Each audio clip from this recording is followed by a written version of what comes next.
విజయనగరం జిల్లాలో 40 ఏళ్ల రాజకీయ నేపథ్యం ఉన్న తమ కుటుంబం బోసా కుటుంబంపై పోరాడుతుందని, అలాంటిది తాను బోసా సత్యనారాయణ కాలు పట్టుకున్నానంటూ ప్రతిపక్షం సామాజిక మాధ్యమాల్లో దుష్ప్రచారం చేయడాన్ని తీవ్రంగా ఖండిస్తున్నానని ఎంఎస్ఏఎంఈ సెర్చ్ శాఖల మంత్రి కొండపల్లి శ్రీనివాస్ పేర్కొన్నారు. మాజీ మంత్రి బోసా సత్యనారాయణ కాళ్ళు మంత్రి శ్రీనివాస్ ముఖ్యాలంటూ సామాజిక మాధ్యమాల్లో అవుతున్న ప్రచారంపై ఆయన స్పందించారు.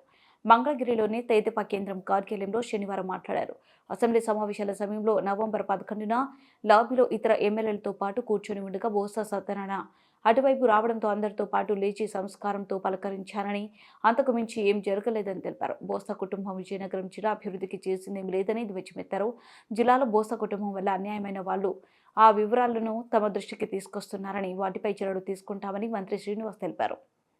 ప్రాజెక్ట్స్ అవ్వచ్చు, రైతువారి సమస్యల పట్ల చిత్తశుద్ధితో పరిష్కారం చూపించడం అవ్వచ్చు, ఇవన్నీ కూడా ఉత్తరాంధ్రలో ఒక కొత్త నాయకత్వం ఏర్పాటు చేస్తూ ఒక కొత్త మంచి ఆలోచన, అభివృద్ధి పట్ల ఉన్నటువంటి మంచి ఆలోచనతో ఈరోజు రాష్ట్ర ప్రభుత్వం కూటమి ప్రభుత్వం పెద్ద ఎత్తున ఒక మంచి పేరు తెచ్చుకునే క్రమంలో ఈరోజు ప్రతిపక్షం ఎవరైతే మీడియా వాళ్ళు ఉన్నారో గడిచిన 2 రోజులుగా ఒక ప్రచారం ఏదైతే చేస్తున్నారో దాన్ని పూర్తిగా నేను ఖండిస్తున్నాను.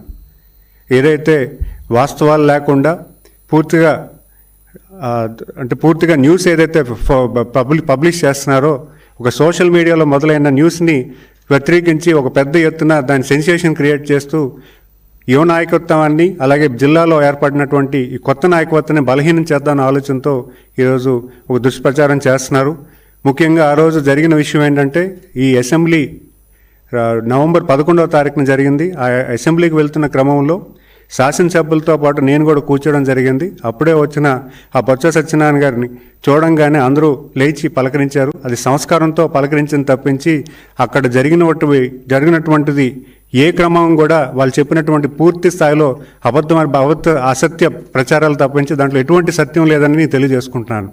ఈరోజు ఉత్తరాంధ్ర జిల్లాల్లో మంచి వాతావరణం, కుటుంబ పరిపాలన నుంచి కూటమి పరిపాలనలోకి వచ్చాం.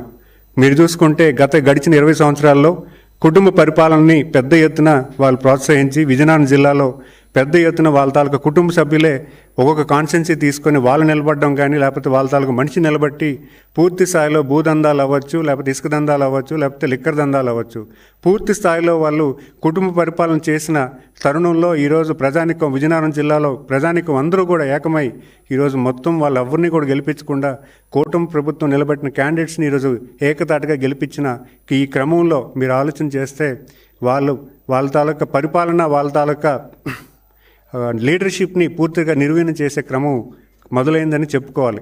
దాన్ని తట్టుకోలేక ఈరోజు ప్రతిపక్ష మీడియాలు వాళ్ళని బలపరచడానికి ఈరోజు మమ్మల్ని బలహీనం చేసే ప్రయత్నం చేస్తున్నారు